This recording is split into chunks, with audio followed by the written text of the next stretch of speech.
안녕하세요, 테슬라 주주 여러분. 어제 스타쉽 11차 발사 전에 엔비디아 CEO인 젠슨 황이 텍사스 스타베이스에 직접 방문을 해서 일론 머스크에게 세계에서 가장 작은 AI 슈퍼컴퓨터인 DGX 스파크를 전달을 했습니다. 이것은 2016년에 젠슨 황이 오픈 AI 시절 머스크에게 DGX-1을 제공을 한 지 약 10년 만의 일입니다. 머스크가 X에 게시한 내용에 따르면 이 제품은 DGX-1보다 와트당 컴퓨팅 성능이 100배 정도 향상이 되었다라고 했습니다. 이 소형기기가 제공하는 1페타플롭스는 단순한 기술의 발전이 아니라고 했는데, 여기에서 1페타플롭스는 1초에 1경번을 계산을 하는 보통 슈퍼컴퓨터급이라고 보시면 되시고, 우리가 흔히 쓰는 스마트폰은 1기가플롭스입니다. 1초에 10억 번 정도 계산을 하는 양이니까 엄청난 성능이라고 볼 수가 있습니다. 그리고 AI가 데이터 센터를 넘어서 일상과 공장, 로봇 영역으로 확대되고 있음을 나타냅니다. 특히 테슬라의 옵티머스 로봇이 이 기술을 활용해서 더 지능적으로 발전할 것으로 예상이 되는데, 머스크의 발언처럼 테슬라 공장에 사람과 유사한 로봇이 투입되어서 인간의 작업을 대체할 가능성이 매우 높다고 보시면 되겠습니다. 이것은 영화 속 이야기가 아닌 진짜 현실적인 전망입니다. 이 옵티머스 로봇의 도입이 가져올 변화는 상당한데, 멜리우스 리서치의 애널리스트 로 워타이머는 테슬라를 필수 투자 종목으로 분석을 시작을 하면서 매수 투자 의견과 $520의 목표 주가를 제시를 했습니다. 그 이유는 AI의 파괴적인 힘은 자동차 산업을 시작으로 수조 달러 규모의 산업을 파괴할 것이다 라고 말했고, 테슬라가 이런 잠재력을 실현할 수 있는 독보적인 역량을 갖추고 있다고 주장을 했습니다. 그리고 테슬라를 보유하지 않는 것이 위험하다는 의견도 있습니다. 이러한 평가의 배경은 옵티머스가 공정비용 구조를 혁신할 것으로 기대가 되기 때문이고, 그러나 이 기술 성장 뒤에는 시장 전체에 영향을 미치는 또 다른 요소가 있는데, 바로 금리입니다. 오늘은 젠슨 황과 머스크의 만남의 의미부터 옵티머스의 공정 적용, 그리고 트럼프와 연준 의장의 금리 관련 동향까지 살펴보도록 하겠습니다. 본론으로 넘어가기 앞서서 차트 한번 살짝 훑어보도록 하겠습니다. 오늘은 나스닥 지수는 하락으로 출발을 했는데, 하락을 했던 이유는 중국이 하나오션 등 미국 자회사 5곳에 대한 제재를 발표하면서 맞대응을 했기 때문입니다. 아무래도 해양과 조선 관련 제재이다 보니까 주가 자체가 하락을 했는데, 하지만 하락했음에도 불구하고 이때 또 다른 저가의 매수세가 많이 유입되었습니다. 중요한 것은 주가가 하락할 때마다 계속해서 매수세가 들어오고 있다는 점이고, 그 후 오후장되면서 주가가 다시 많이 상승을 했는데, 그 이유는 파월 의장이 양적 긴축을 중단을 하고 유동성을 어느 정도 유지하겠다라고 발언을 했기 때문입니다. 그렇게 주가가 많이 올랐다가 장 막판에 다시 하락을 했는데, 이번에는 트럼프 대통령이 중국이 미국산 대두를 사주지 않는다면서 중국과의 거래를 끊겠다라는 발언을 하면서 또 하락을 했습니다. 이런 식으로 오늘 하루 동안 시장이 흘러갔습니다. 그리고 우리 테슬라 차트를 보면 어제 말씀드렸듯이 당분간 횡보를 하면서 이전 고점의 물량을 소화한다고 말씀을 드렸습니다. 그리고 이 빗각을 지지선 삼아서 우상향하는 게 가장 좋은 시나리오라고 말씀을 드렸는데, 오늘 딱 빗각을 맞고 반등을 해주었습니다. 그리고 21선을 지켜주는 모습을 보여주고 있고, 이 빗각을 따라서 우상향을 하면 좋겠지만, 만약에 밀린다 치면은 이 갭상승한 이 공간을 채우려고 할 것이니까 그때는 신규 매수 또는 추가 매수 기회다 라고 보시면 되겠습니다. 380달러에서 390달러 부근을 보고 매수를 시작을 하시면 되시는데, 또 이유는 이 구간이 테슬라의 CEO인 일론 머스크가 자사주를 매입했던 평균 단가가 380에서 390달러이기 때문입니다. 머스크가 최근에 조금만 기다리면은 테슬라의 옵티머스로 무엇을 할 수 있는지 확인할 수 있을 것이다 라고 언급을 했습니다. 올해 목표는 2000대 생산이고, 초기에는 배터리 분류나 상자 운반 같은 단순한 작업부터 적용이 될 예정입니다. 그러나 최종 목표는 바퀴 조립이나 전선 연결 같은 정밀한 작업을 수행하는 것이고, 이것은 다른 자동차 회사와는 차별점입니다. 현재 자체 휴머노이드 로봇을 설계하고 생산 준비 중인 회사는 거의 없는데, 현대차의 보스턴 다이내믹스는 인수가 전략적인 선택이지만 아틀라스 로봇은 연구 중심으로 가격이 높아 대량 투입이 어렵습니다. 테슬라는 공정에 최적화된 로봇을 직접 개발을 하고 소프트웨어 업데이트처럼 로봇을 개선할 수 있습니다. 하지만 손과 팔의 디자인의 기술적인 어려움으로 생산 목표가 일부 조정이 되었습니다. 원래 5,000대 이상의 목표로 했으나 손과 디자인 문제로 2,000대로 생산을 축소를 했고, 최근 공급망 문제로 2개월 정도 미뤄진 것으로 알려졌습니다. 리더십 변화도 있었으나 머스크가 스타쉽 다음으로 중요하게 생각하는 프로젝트인 만큼 투자가 지속되고 있습니다. 완성 시 테슬라 공장의 효율성이 크게 향상될 것이고, 예를 들어서 최근 공개된 쿵푸 데모에는 옵티머스는 무술 동작을 따라하면서 균형을 유지하는 모습을 보여주었습니다. 이것은 단순한 쇼가 아니라 공장에서 복잡한 작업을 수행할 수 있는 기반을 마련을 한 것입니다. 10월 초 머스크의 업데이트에 따르면 옵티머스는 여전히 진행 중이면서 손 문제를 해결하기 위한 디자인 개선이 이루어지고 있다고 보고 있습니다. 경제적 측면에서 보자면 공장 노동자 한 명의 연간 비용을 $50,000로 가정했을 때 옵티머스 한 대의 생산 비용을 $25,000 이하로 낮추면 6개월 만에 투자 회수가 가능해집니다. 인력 절반은 로봇으로 대체하면 이익이 급증할 것이고, 공장을 넘어 가정용으로 확대가 된다면 테슬라의 가치가 현재 수준을 초월할 수가 있습니다. 로봇이 가정에서 요리나 청소를 담당하는 시나리오를 고려를 해보십시오. 또한 옵티머스의 발전은 테슬라의 전체 생태계와 연동이 됩니다. 예를 들어서 공장에서 로봇 부품을 조립하는 과정에서 실시간 학습이 가능해지며, 이것은 생산 속도를 2배 이상 높일 수가 있습니다. 경쟁사인 보스턴 다이내믹스의 아틀라스 로봇은 강력하지만 테슬라처럼 자동차 생산 라인에 특화가 되지 않았습니다. 테슬라는 옵티머스를 통해서 제조 산업의 패러다임을 바꾸려고 하고 있습니다. 이러한 기술적 도전에도 불구하고 옵티머스 테슬라는 미래를 상징하는 핵심의 요소가 될 것입니다. 다음은 옵티머스 지능을 담당하는 것은 테슬라의 완전 자율주행 소프트웨어 FSD입니다.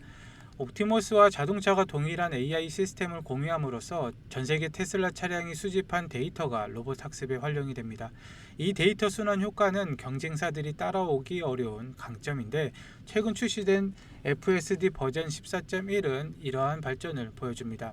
10월 7일 리리스된 14.1 업데이트는 도로 우회, 응급차량 양보, 도착 옵션 선택 등 기능이 포함이 되어 있는데, 슬로스 모드처럼 운전자의 스타일을 반영하는 프로필도 추가가 되었으며, 사용자 인터페이스가 더욱 직관적으로 개선이 되었습니다. 규칙 기반이 아닌 예측과 판단 중심의 작동 방식인데, 이러한 이유로 월가 분석가들이 주목을 합니다. 멜리우스 분석가 롭 워터하이머는 자율주행이 AI 첫 실전 적용 분야라면서 FSD가 테슬라를 라이드 헤일링 시장의 리더로 만들 것이라고 분석을 했습니다. 테슬라는 자동차 판매를 넘어서 FSD 구독으로 반복 수익을 창출을 하고 로보택시 네트워크로 우버를 대체할 잠재력을 가진다고 평가를 했습니다.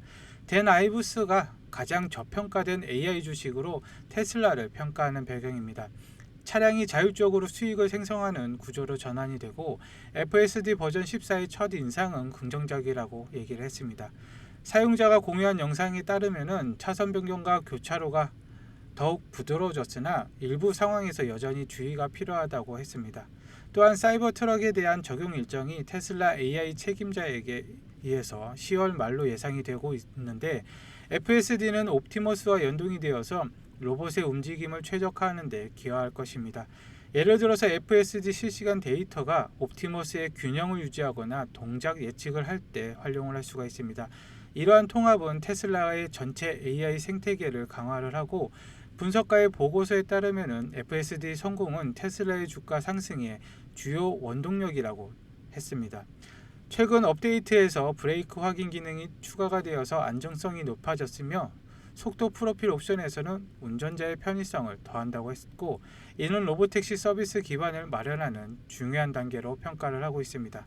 그리고 로보택시의 잠재성을 누구보다 가치 있게 평가하는 아크인베스트의 캐시우드는 파괴적인 혁신을 핵심 투자 철학으로 삼고 미래 산업을 주도할 잠재력을 가진 기업에 집중적으로 투자를 합니다. 단기적인 시장 변동성보다는 장기적인 성장 가능성에 초점을 맞추는 것이 특징인데, 테슬라는 2003년부터 투자를 했고 캐시우드의 가장 상징적인 투자 종목으로 전기차뿐만 아니라 자율주행 기술과 AI, 로보틱스 분야의 선두주자를 보고 큰 비중을 두고 투자를 하고 있습니다. 그렇기 때문에 로보택시만으로 2029년까지 테슬라의 주가는 2,600달러까지는 무난하다고 했으며 불케이스로는 3,100달러까지는 보고 있는데 이유는 예상 매출의 1.2조 달러의 63%가 로보택시가 차지할 것으로 보며 가장 핵심적인 수입원이 될 것으로 분석을 하고 있습니다.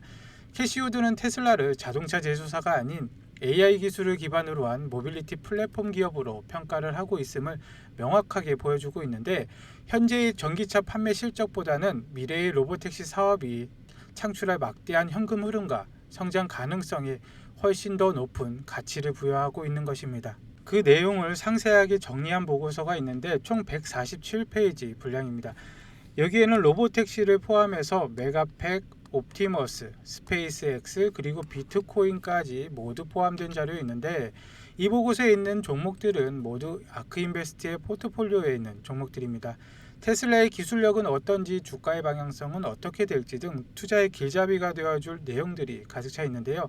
이 보고서의 내용을 제가 번역까지 해서 만들어 놨습니다. 한 번씩 완독을 하신다면은 주가가 흔들려도 기회다라는 느낌이 팍 오실 건데 이 보고서는 구독자님들에게는 100% 무료로 제공을 해드릴 것이고 보고 계시는 영상 하단에 더보기란을 누르시면은 이 링크가 나옵니다.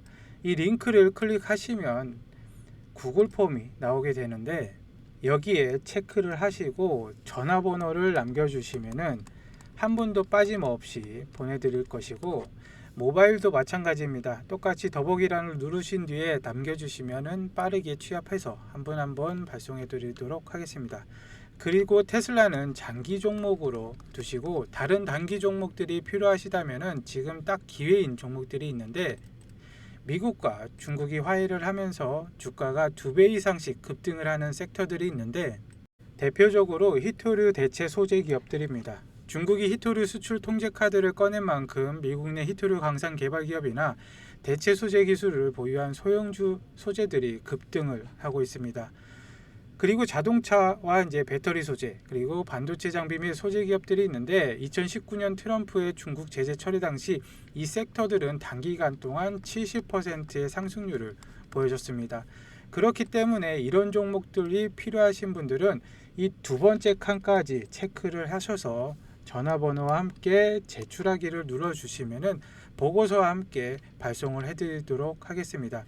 그래서 많은 투자자분들이 이러한 시장의 파도를 활용해서 단기 종목으로 수익을 확보하고 그 수익으로 다시 테슬라와 같은 핵심 장기 종목의 수량을 꾸준히 늘려가는 현명한 전략을 사용을 하는데 바로 그 거시적인 관점이 지금 다시 한번 중요해지고 있습니다. 옵티머스와 FSD의 전망은 밝지만 시장 전체를 좌우하는 변수가 있습니다. 바로 금리인데요. 현재 트럼프와 파월 연준 의장 간의 금리 관련 동향이 주목됩니다. 그 이유는 트럼프의 최근 중국 대상 강경 발언은 무역 분쟁으로 보이지만 월가에서는 파월 압박을 위한 전략으로 해석을 합니다. 정부의 셧다운으로 경제 데이터 발표가 지연이 되고 있는데 9월 CPI 보고서가 원래 10월 15일에 발표가 되기로 예정이 되었으나 24일로 연기가 되었고 10월 데이터 수집의 신뢰성도 의문인데 파월 의장이 데이터 없이 정책을 결정해야 하는 상황입니다. 파월이 금리 인상 시사로 시장이 하락하게 되면은 비난이 연준에게 집중이 될 수가 있습니다. 트럼프에게 아주 유리한 타이밍인데 시장의 불안을 유발하여 인하를 유도하는 전략으로 보입니다. 이는 과거 사례와 유사한데 2018년과 2019년에 있는 최장 셧다운 기간 동안 트럼프가 소셜미디어로 파월을 압박하면서 세 차례의 금리 인하를 이끌었습니다. 금리 인하는 자금 유입을 촉진하여서 테슬라와 같은 기술주에게는 매우 유리한데요. 트럼프는 자신의 영향으로 시장이 상승한다는 이미지를 활용합니다. 이번에도 유사한 패턴으로 진행될 가능성이 있는데 9월부터는 트럼프는 큰 금리 인하를 요구하면서 더 크게, 더 빨리라는 표현을 사용을 하였는데 이것은 연준의 독립성을 위협하는 것으로 보입니다. 셧다운의 영향으로 인플레이션 데이터 품질을 저하할 수가 있으며 이것은 연준의 결정을 불확실성을 더하게 됩니다. 투자자들은 대체 지표를 활용하고 있으나 공식적인 데이터 지연은 시장의 변동성을 높이고 이러한 거시적인 경제 환경은 테슬라의 기술 혁신과 맞물려서 주가에 영향을 미칠 것입니다. 오늘 두 가지 주요 흐름을 검토를 해봤습니다. 첫 번째는 옵티머스와 FSD가 주도하는 AI 및 로보틱스 혁명으로 테슬라를 자동차 회사에서 인류 생산 방식을 변화시키는 기업으로 재정의를 합니다. 두 번째는 금리를 둘러싼 정치 경제적 동향으로 이는 기술주의 운명을 결정짓는 핵심 변수인데 젠슨왕이 제공한 DGX 스파크는 기술적 측면의 상징이며 트럼프의 발언은 경제 측면을 나타냅니다. 투자자들은 단기 뉴스에 흔들리지 말고 기술 잠재력과 거시경제를 종합적으로 고려를 해야 되는데 테슬라의 미래는 이제 시작입니다. 공장, 도로, 일상을 변화시킬 이 흐름의 중심에서 우리는 위치하고 있습니다. 오늘 내용은 여기까지입니다. 시청해 주셔서 감사드립니다. 다음에 다시 뵙겠습니다. 감사합니다.